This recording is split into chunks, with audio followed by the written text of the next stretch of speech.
Discussion करेंगे और आप मेरे ख्याल से सारे लोग तैयार हैं। पैसे से पैसा कैसे बनाएं उसके बारे में डिस्कशन कर लेते हैं। तो चलिए फटाफट से शुरू करते हैं। चलिए तो सबसे पहले तो ये तो मैं बाद में बताऊंगा आपको, चलो मैं पहले ही बता देता हूं। कई कहे कि पैसा कहां से लाएं, उसके बारे में खैर अपन डिस्कशन करते। तो चलो सपोज करते हैं कि आपके पास पैसा है थोड़ा बहुत, मान लो आपके पास आपके 1000 रुपए भी सैलरी है, 100 रुपए होंगे। 1000 रुपए सैलरी है, 900 रुपए खर्च कर दिए होंगे, 100 रुपए होंगे, कुछ तो होगा जो भी आपके पास पॉकेट में है। ठीक है, अपन तो मिनिमम से शुरू करते हैं क्योंकि मैं जानता हूं 100 रुपए भी बहुत बड़ी बात होती है। अगर आप मिनिमम रुपए पर भी हो तो देखो, अगर आपके पास पैसे हैं, ठीक है, जरूरत आपकी पूरी हो चुकी है, तब उसके बाद अगर थोड़े बहुत अगर आपने सेव किए हैं तो वो सेव्ड पैसे कहां लगाएं, ये सवाल उठता है। तो सेव्ड पैसे कहां कहां लगाए जा सकते हैं? एक तो आप लगा सकते हो बिजनेस में। अब बिजनेस में थोड़े पैसों से काम ही नहीं चलता, प्रॉब्लम ये है।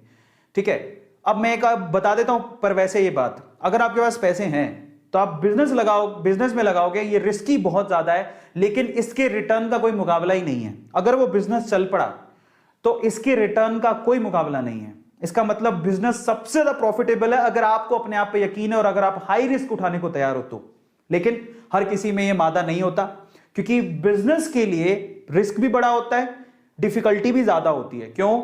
एक तो बिजनेस का आइडिया सेलेक्ट करो, फिर उसमें इन्वेस्टमेंट अच्छा खासा होता है। 100 रुपए से तो काम चलेगा नहीं, है ना। 100 रुपए से काम चल भी सकता अगर हम लोग यही सोचें कि चलो चाय की थड़ी खोल लेते हैं। चाय की थड़ी में क्या लगता है, मतलब थोड़ा बहुत इधर से उधार लिया तो चल सकता है, but that is a small business. But again, बड़े बिजनेस के लिए आपको बड़ी टीम चाहिए, ठीक है, आपको इनकी बारीकियां पता होनी चाहिए, रिस्क बहुत ज्यादा है और पैसे भी थोड़ा ज्यादा चाहिए, तो बिजनेस वाला काम तो बनेगा नहीं हाल फिलहाल तो। और बिजनेस ऐसी चीज है, बाहर निकल के कोई ऑनलाइन बिजनेस करना चाहते हो तो अलग बात है, पर बिजनेस के रिटर्न का कोई मुकाबला नहीं है। लेकिन बिजनेस में रिस्क बहुत ज्यादा है, रिटर्न ज्यादा है तो रिस्क भी बहुत ज्यादा है, समझ रहे हो।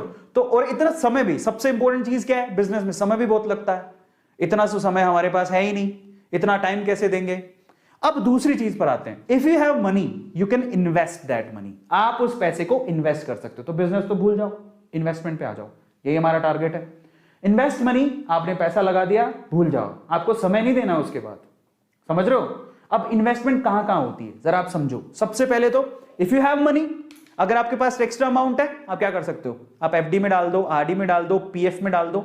ये ऐसी चीजें हैं जिनमें सबसे कम रिस्क होता है, कोई रिस्क नहीं है, मतलब ना के बराबर रिस्क होता है। अनलेस अनटिल आपका जो बैंक है वही डूब गया तो अलग बात है, अदरवाइज इसमें कोई रिस्क नहीं है। आपको वो बोलेंगे आजकल तो वैसे एफडी में बहुत कम रिटर्न मिलते हैं, एचडीएफसी मैं बात करूं या फिर आईसीआईसी की बात करूं, जो भी बैंक है, 5% की रिटर्न है टोटली। जो पैसा दोगे उसका 5% साल भर में आपको रिटर्न मिलेगा, बहुत कम रिटर्न है। इससे ज्यादा तो इन्फ्लेशन है, इससे ज्यादा तो महंगाई हो चुकी है, तो वो रिटर्न ना के बराबर है। हाँ, इसमें लो रिस्क है, ठीक है, लेकिन सॉरी, हाँ रिस्क लो है, रिस्क फ्री है, लेकिन रिटर्न भी अच्छे नहीं मिलते हैं। एफडी में अगर आपने पैसा रख रखा है, ठीक है, सहूलियत के हिसाब से आपको काम आ जाता है, वो ऐसा रखा है कि चलो मुसीबत में काम आएगा, ठीक है, बट अगर आपके पास एक्स्ट्रा पैसा फिर आपने रख रखा है तो वो कुछ नहीं करने वाला। एफडी आरडी से कुछ नहीं मिलता, ठीक है, बहुत कम रिटर्न्स होते हैं। इसके अलावा आप गोल्ड और प्रॉपर्टी में इन्वेस्ट कर सकते हो।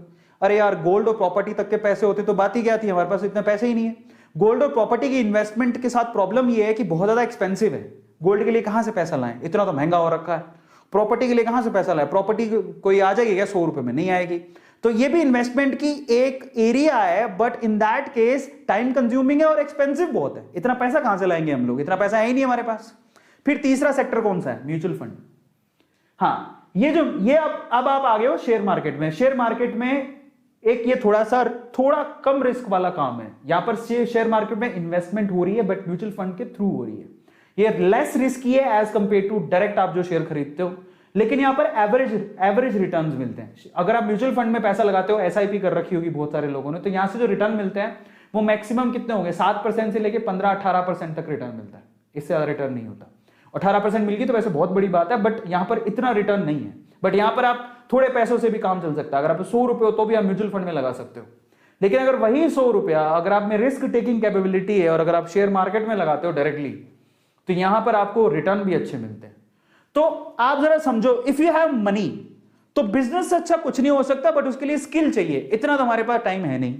लेकिन इन्वेस्टमेंट के 4 तरीके, 1 2 3 4, इसमें भी ये तो किसी काम का नहीं है, क्योंकि रिटर्न से ज्यादा तो पैसा बर्बाद हो रहा है। इसमें बहुत पैसा चाहिए तो ये भी किसी काम का नहीं है। बचे 2, एक म्यूचुअल फंड जिसमें ज्यादा रिटर्न नहीं मिलते, लेकिन ये इसमें रिस्क ज्यादा है लेकिन रिटर्न बहुत अच्छा मिलता है अगर आपने ढंग से समझ के लगा लिया तो। Overall we are talking about investment, we are talking about share market directly. मुझे कोई इंटरेस्ट नहीं है म्यूचुअल फंड्स में पैसा लगाने का। आप इच्छा हो तो आप लगा सकते हो, मैं ये नहीं कह रहा हूं, अच्छे होते हैं, रिटर्न इतने ज्यादा लेकिन मजा नहीं आता। शेयर मार्केट में डायरेक्टली जब आप पैसा लगाते हो, you will enjoy that as well. कैसे एंजॉय करोगे that I will tell you.